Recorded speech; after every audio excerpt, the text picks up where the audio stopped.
Coach.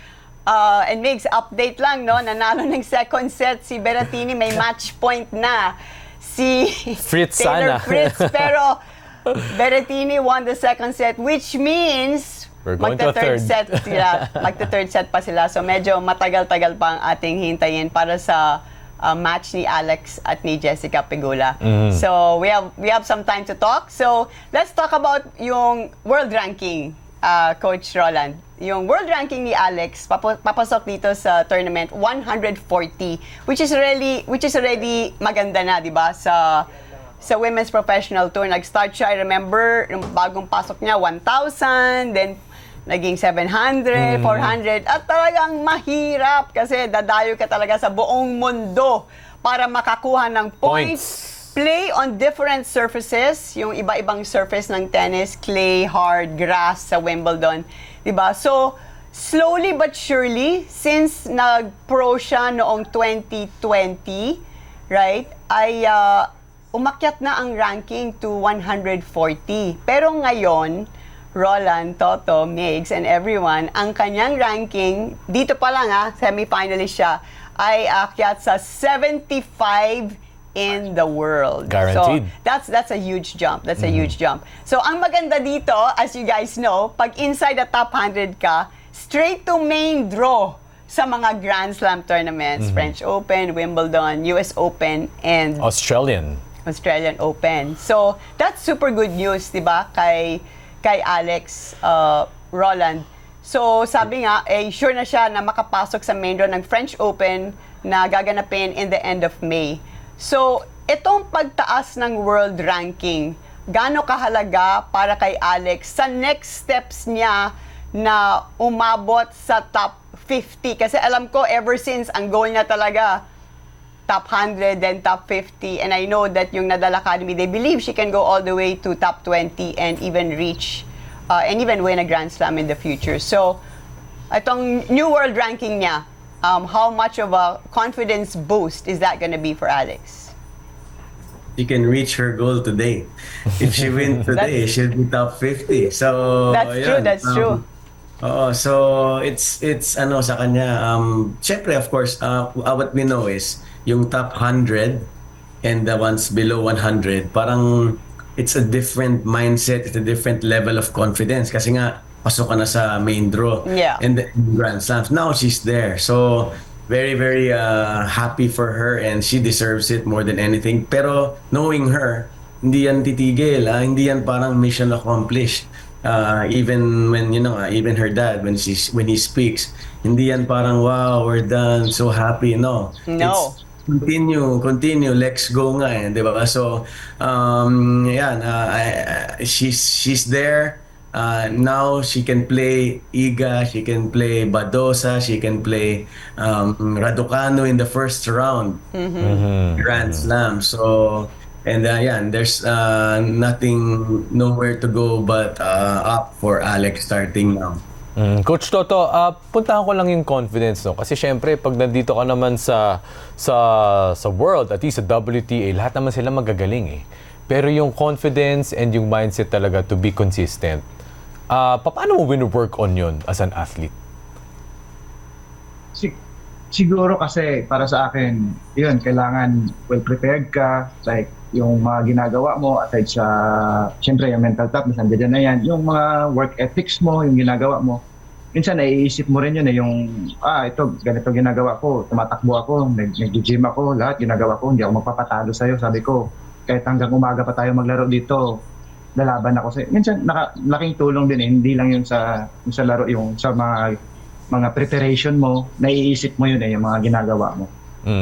Like mga, nag-gym ka, like mga fitness. Minsan na tumatatak sa utak mo na gano'n, yung ayaw mo patalo. Yun ang nakaka-build ng mga confidence sa sarili. And yung repetition, coach, paano ba yun in training, in practice, when you work something consistently, sabihin natin sa serve, sa forehand, sa backhand, Coach Toto, paano nyo ba yun tinatrabaho during training sessions? Siguro may mga certain na pattern na ginagawa kami, kunyari yung like sa mga baseline, down the line, cross court, may gusto kang i-improve. Yun lang lagi na yung may mga siguro mga 15 minutes na ganun, puro doon lang na gagawin mo kung ano yung kailangan i-develop pa. So yun lang yung may mga pattern din kami na ginagawa. Like kasi sa ngayon kasi kasama niya na yung coach niya sa Rafael Nadal, ako nagiging hitting partner niya, may sasabihin lang yung coach niya kung ito yung workout ni Alex. Ganun. Yeah.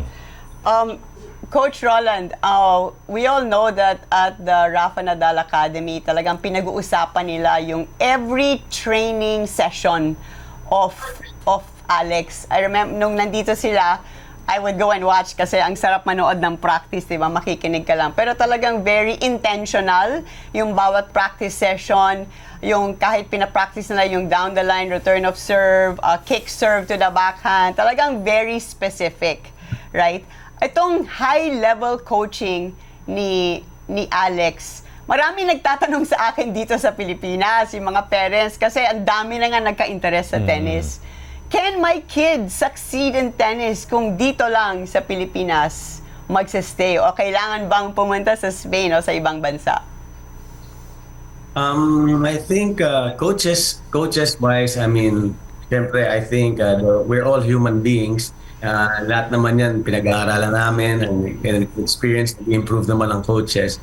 Ang in any country na kung saan ka naka-base, importante you get away, also you go away, you explore, you play with other people, and ang lamang nitong mga America and Spain is yung dami ng naglalaro within a facility. Yun, big facilities, so much kids. Yun ang advantage talaga. And of course, syempre, may advantage din, of course, the way the coach approaches it. In this case, Rafa Nadal, I think it's para kay Alex talaga. Kasi yung mentality niya is the same as I think the overall mentality of the academy, knowing Rafa, di ba? So, yeah, of course, it all starts, as you said, Dayan, kanina, and you're right, and I want to reiterate that dun sa mga parents. It starts at home. Yeah. It starts with the parents. Even if they have the best coach, the best academy, the best surrounding, pag yung player is not prepared for it, and then it won't happen. Yung pinakagaling ng bata hindi malalabas. Pero in this case, everything was, as you said, both of you, Mix and Dayan, everything they did it the right way. And still, it's not guaranteed if you do it the right way na magiging Alex Ayala ka. You're just given a chance. And parang yun. So for the parents, I mean, just give it a shot. Do your best as parents. Don't interfere in with the coaching. Let the coaches do the job. And then, you're gonna give a chance dun sa mga bata. Chance pa lang hindi pa siya guaranteed. Yun nga, Coach. Yun yung, kumbaga, setting the expectation, di ba? I mean, you have to set yourself up for that good chance. Diba, to create that opportunity. And I want to go back to Diane's point where international diba? Baka mamaya nakaka-intimidate na kailangan ko pala mag-international para mag-succeed ako. Pero at the same time, we can start here in the country. Coach Roland, siguro, from a coach's standpoint, ano na yung mga continuous nyong na-adapt from international standards na na-apply nyo ngayon sa inyong mga teams? Coach Roland. Of course, when you go compete abroad or here, when the international players come, that's when you see your level. That's parang gauge yan Di ba? Pagka nagko-compete ka, your ranking, your level. And dito na lang i-apply lang. Like before si Toto, yan. Lolo Bob was there, Toto was there, and even a lot of more coaches helping Alex and Nico out. Di ba? So, kaya naman dito yan. One also good advantage for Alex was she had Kuya Miko. So right. Instantly may kapalo na siya na older than her, stronger than her. Idol nga niya, 'di ba? So that's also isang advantage para kay Alex, which other maybe China did it na babae ang dinevelop nila in doubles. At naging successful na rin sa singles because of their doubles, di ba? So, it depends on what the approach is. And here, the coaches naman dito sa Pilipinas are very open. They're learning a lot, really hardworking. We actually supply the best coaches around Asia, di ba? So yeah, if we, there is, and Alex is the example, is our inspiration. She's my inspiration, di ba? So yun, hopefully everything will be good talaga, tennis wise in the Philippines. Para sa mga parents who are, I mean, many are hoping na magkakareer ang kanilang mga anak sa tennis kasi ang dami na nagtatanong sa akin, what age ba kailangan Magsimula? mag-umpisa ng tennis? May Oo nga. nag-text nga sa akin yung kaibigan ko sa Alabang, yung mga anak ko 2 years old, pwede na ba? So, sabi ko, siguro make them watch muna sa TV and then bring them around the tennis court kapag naglalaro ka, or bring them, around the sport. Sa experience nyo, to create a champion, to make a champion, what age should a child start holding the racket, trying to hit the ball? Coach Toto. Siguro 4 or 5, I think. Ganun. Kasi ganun ako humawak na raketa 4 or 5. Yun parang, syempre doon start na yung ng bata, paano humawak na raketa. So dapat ine-enjoy niya lang muna. Yan po. Roland? Yan din. Siguro ako personally, hindi ako naglalagay ng number. Diba? Siguro when they're young, syempre, bigyan mo na ng bola. Yeah. Let them hang around, as you said, Dayan. Doon lang sila, tambay sila sa court. Pero don't expect naman na 4-year-old, kunwari si Toto, 4 years old, na yung focus niya pang 1 hour na. Syempre, don't expect that and say, pag hindi nakafocus yung bata, wala na pag-asa itong maging Alex Ayala. No, of course not. Diba? No? Andyan lang yan sa court. Let them enjoy it. Sabi nga ni Coach Toto, let them enjoy it. Otherwise, hindi na babalik yan. And then set certain milestones age-wise later on. Siguro, dapat mga 13, talagang tennis na yung tennis yung Main sport. main sport niya. But let them do the other sports before, like gymnastics, Football. football, Develop the legs. swimming, and they need to develop all their motor skills. Hindi lang tennis agad.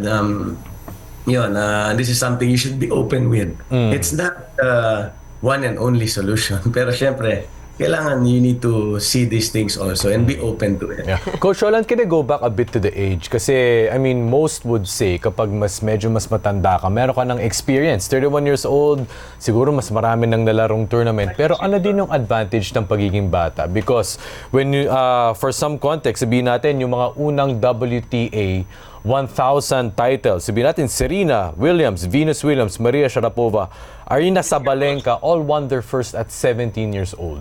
Carlos Alcaraz, 'di ba, unprecedented yung kanyang rise. Sensation rin yun. Sensation din, 'di ba? Rafael Nadal, Djokovic, they all won at an early age. So ano ba yung advantage ng pagiging bata sa ganitong klase ng sport? Coach Roland muna and then Coach Toto. Coach Roland. Of course, siyempre, pag bata kaya, there's an upside, di ba? Yung you earn it early now and then yung parang you're gonna develop it as you grow older. Pag sinasabing older, like let's say Pegula is 31, dapat lamang to experience-wise against Alex. Dapat she's more composed, dapat she's more focused, dapat she can adjust. Pero ikaw kaya, if you're 31-year-old, you see a 19-year-old in Yeah. front That's true. fearless, who's Yeah. fearless and not hindi nagpipigil. Ikaw kaya? For sure, pressure na yan siya. Yeah, there's pressure both ways. Also kay Alex, or a younger person who needs to close out the match against the number 2 in the world.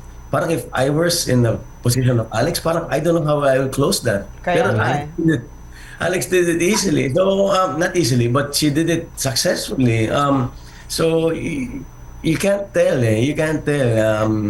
That's the fun part of it in competition, not only in tennis, in competition. Yes, you gain more experience. Yes, you're better. You've gone through it, but you don't know at that time if it's going to help you. Di ba? Coach Toto, baka may additional thoughts ka sa pagiging at a young age yung mga advantage ng isang tennis player? Yung kasi pag bata ka pa nagsimula, para sa akin kasi pag bata ka pa nagsimula, siyempre yung layo mo yan, nakikita mo yung court, yung environment, andyan dyan, may nakikita ka naglalaro kasi yung mga bata kasi iba ngayon yung nakikita nila na ganyan may naglalaro. So sila mismo gaganahan maglaro. Tapos yan hanggang seryosohin na nila hanggang sa gusto na nilang ginagawa araw-araw, mas excited na sila. Kaya yung mga bata ngayon, lalo na sa Valle Verde, ang daming ganong mga bata na nakikita nila na like Alex ngayon, nakikita na inspired sila kay Alex, kung ano si Alex ngayon, yung ginagawa ni Alex, daming nagtatanong ganyan. Siyempre mas advantage talaga pag bata ka nagsisimula ang laro. Yeah. For me. Right. And, kailangan i-mention natin dito yung cost of producing a champion, which we know is very high. Like, Travel, source, I'm still paying for my son's ITF junior career on my credit card. Just joke. Pero syempre, kailangan mo dalhin yung player sa iba't ibang bahagi ng mundo to get points in the juniors, and then of course to start your pro career, and then yung training, yung pagbayad ng coach, diba? Then yung mga kalaro mo, syempre babayaran mo rin. Alex is gonna earn at this point, what is it? $400,000. Semis guaranteed price. Semis guaranteed price is over 19 million. over 19 million pesos. 332,000. Diba? Before this, ang total Dollars. career earnings niya, 498,000. Yes, Si Pegula, $17 million na in her career, in her long career. And you have Swiatek was, I think, at $35 million. So it's very rewarding rin if you can get to the top. Pero ang gagastusin mo talaga, Malaki.